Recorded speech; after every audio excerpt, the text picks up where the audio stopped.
भागवत श्रोताओं, क्या हुआ है? भगवान ने कहा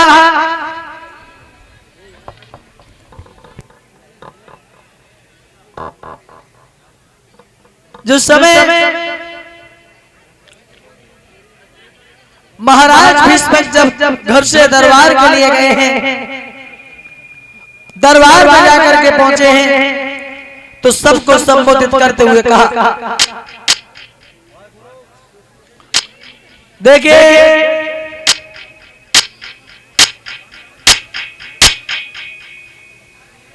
हमारे सभा में बैठे हुए भाइयों, हमारी बात पर ध्यान दीजिए। जैसा कि आप लोग जानते हैं, हमारी बेटी रुक्मिणी शादी के लायक है, और आप लोग ये भी जानते हैं, हाँ बोलो महाराज, कि हमारी बेटी सुंदर बहुत है। हाँ वो तो है, सुंदर तो बहुत है, ब्यूटीफुल है। और सुंदर लड़की के लिए सुंदर लड़का होना अति आवश्यक है, समझ गए? हाँ ठीक है, समझ गए। और बताओ आज आप लोगों के सामने हम एक विचार रख रहे हैं। बोलो। देखिए बेटी हमारी 18 वर्ष की है और लड़का लगभग 20 वर्ष का होना चाहिए। 20 वर्ष का। ठीक है महाराज, और बताओ कुछ महाराज। बोलो। लड़की तुम्हारी 18 वर्ष की है, हाँ, और लड़का 20 वर्ष को चाहिए। चलो देखो, कोशिश करेंगे मिल जाएगा कहूँ, और बाई चांस ना मिलो महाराज, वैसे तो मिल जाओ, कोई बात ना है, 20 वर्ष के बहुत है, और बाई चांस ना मिलो तो 10-10 साल के तो चाहिए। क्या? अरे महाराज सही बोल रहा हूँ मैं, और 10-10 के ना चाहिए तो 5-5 के ले लो, फिर 4 20 वर्ष हो गए। बिल्कुल पागल है। लड़की 18 वर्ष की, लड़का एक चाहिए 4 नहीं। ऐसा कभी पहले हुआ है? महाराज 5-5 हुआ क्यों नहीं? क्या 5-5 पति? अब द्रौपदी के 5 नहीं है, हुआ क्यों नहीं है? तो द्रौपदी ना महाराज, आई एम सॉरी महाराज। देखो वैसे तो मिल जाएंगे, और बाई चांस नहीं मिले इसलिए बोल रहा था मैं 10-10 साल के दो, और नहीं है तो 4 ठीक है, 5-5 साल के देखिए दिखाइए। आप लोगों के सामने हमें विचार रख रहे हैं। आप लोग अपनी अपनी बुद्धि से हमें कोई ऐसा लड़का बताओ जिसके साथ हम अपनी बेटी का विवाह करें। तो दरबार में कोई किसी का नाम बताता है तो दूसरा उसके अवगुण बताने लग जाता है। वाह जी वाह, यहाँ तक हुआ।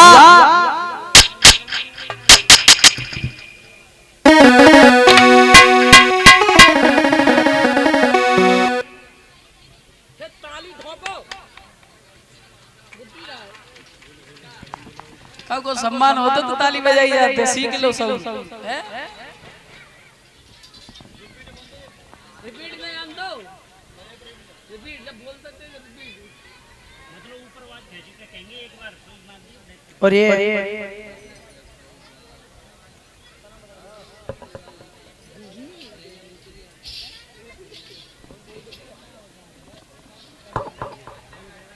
और ये श्रीमान पुष्पेंद्र यादव जुर्बिया से आए हुए हैं, और ये श्रीमान राम कैलाश जी के भानेज दामाद हैं, जो हमें हार पहना करके और स्वापा बांध करके सम्मान कर रहे हैं। भागवत श्रोताओं, दरबार में कोई किसी का नाम बताता है तो दूसरा उसके अवगुण बताने लग जाता है। सुबह से शाम हो गई, लेकिन इस बात का फैसला नहीं हुआ कि रुक्मिणी का विवाह कहाँ किया जाए। हुआ ऐसा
कोई किसी का नाम बताता है तो दूसरा उसके अवगुण बताने लग जाता है। सुबह से शाम हो गई लेकिन इस बात का फैसला नहीं हुआ तो रुक्मिणी का विवाह कहाँ किया जाए।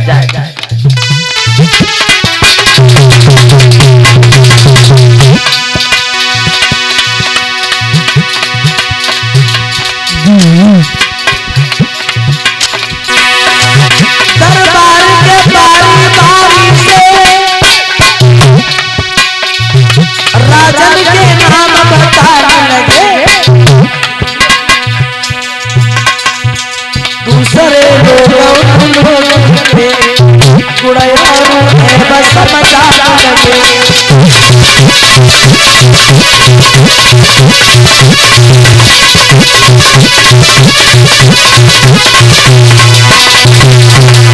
जवाब दिया है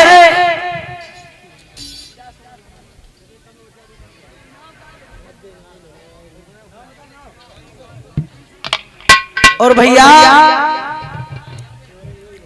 एक खड़ा हो गया, महाराज की जय हो, महाराज की जय हो।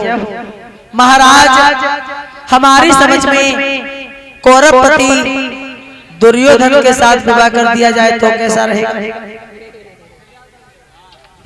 तब तक दूसरा खड़ा हो गया, दुर्योधन को बिल्कुल नहीं, सम्राट राजा जरूर है लेकिन घमंडी है।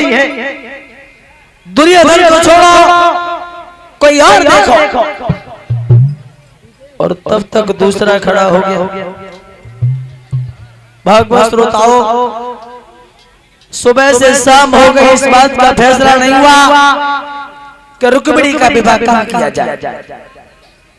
और महाराज भीष्म का सबसे छोटा लड़का जिसका नाम था रुकुमरथ और बड़े लड़के का नाम था रुकुम, तो सबसे छोटा लड़का खड़ा हो गया। अब क्या हुआ, सबसे छोटा लड़का खड़ा हो गया और कहने लगा, महाराज आपकी आज्ञा हो तो हम बोल सकते हैं। भीष्म बोले, क्यों नहीं, तुम भी कहो। इस दरबार में सबको बराबर बोलने का अधिकार है। तो छोटा लड़का कहने लगा, पिताजी हमारी समझ में भगवान कन्हैया के साथ विवाह हो जाए तो कैसा रहेगा। सभा में तालियां बजना शुरू हो गई, बाजी वाह, ये तो किसी की नजर में भी नहीं था। बेटा तुमने बहुत अच्छी बात बताई, यही विचार मेरा भी था। और तुम्हारी बहन का विवाह यदि भगवान कन्हैया के साथ हो गया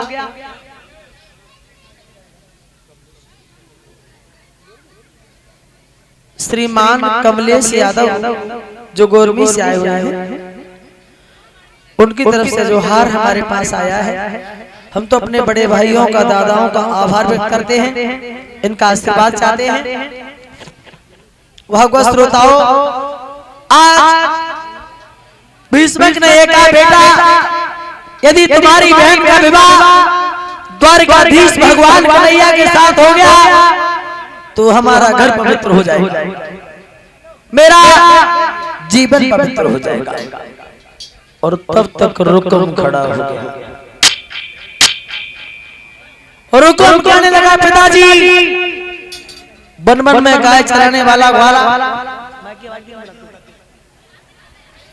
वन वन में गाय चराने वाला ग्वाला दही मांगा लूट लूट के खाता रहा, अब हमारा मेहमान बनेगा। और पिताजी भूल से भूल कर दी, द्वारकाधीश भगवान कन्हैया के घर में बुलाया, माताओं की गोदियां सोनी हो जाएगी, बच्चे नाथ हो जाएंगे और बहन की शादी तो बाद में होगी, पहले इस घर से तुम्हारी लाश उठ जाएगी, समझे?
वैसा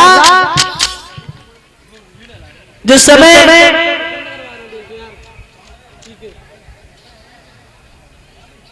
रुको कहने लगा, पिताजी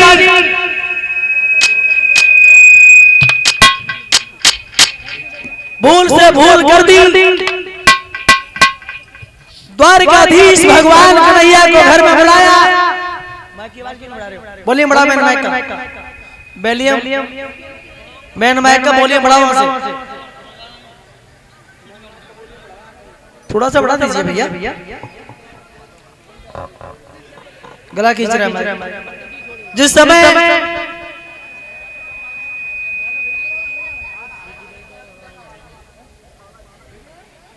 रुको कहने लगा, पिताजी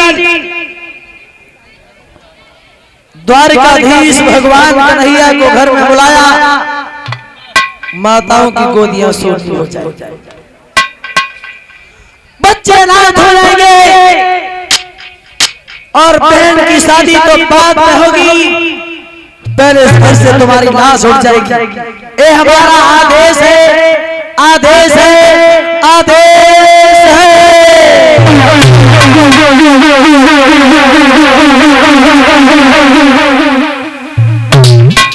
इतने वचन कहे और हुक्म से एक बात कही है भीष्मक ने, बेटा ये तू क्या कह रहा है? मेरे 2-4 लड़कियां नहीं हैं। और हुक्म कहने लगा, पिताजी बहन की शादी बाह होगी जहां हम जाएंगे। तो भीष्मक बोले, तुम ही बताओ तुम्हारी बहन का विवाह कहां किया जाए? और हुक्म कहने लगा, पिताजी हमारी बहन इतनी सुंदर है, इतनी सुंदर है कि दुनिया में हमें अपनी बहन के बराबर कोई भी लड़का सुंदर नजर नहीं आता। तो भीष्मक कहने लगे, पागल हो गया, क्या कह रहा है तू? तेरी बहन इतनी सुंदर है कि दुनिया में कोई लड़का उसके बराबर नहीं है। तो इसका सीधा सा मतलब है कि तेरी बहन जिंदगी भर घर में ही बैठी रहेगी, शादी तो होगी नहीं, कुंवारी रहेगी। कहने लगा, हाँ पिताजी एक लड़का है। पिताजी दौलत से भरा भंडार है, बढ़िया परिवार है और कोई गैर नहीं है, अपना रिश्तेदार है। बोले कौन? रुकम कहने लगा, तुम जानते तो खूब हो, तुम्हें ध्यान में नहीं आ रहा? नहीं आ रहा, कोई बात नहीं, मैं बता रहा हूं। पिताजी सुन बाबुल के बैनरे रुकमिया चुशन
जवाब दिया, पिताजी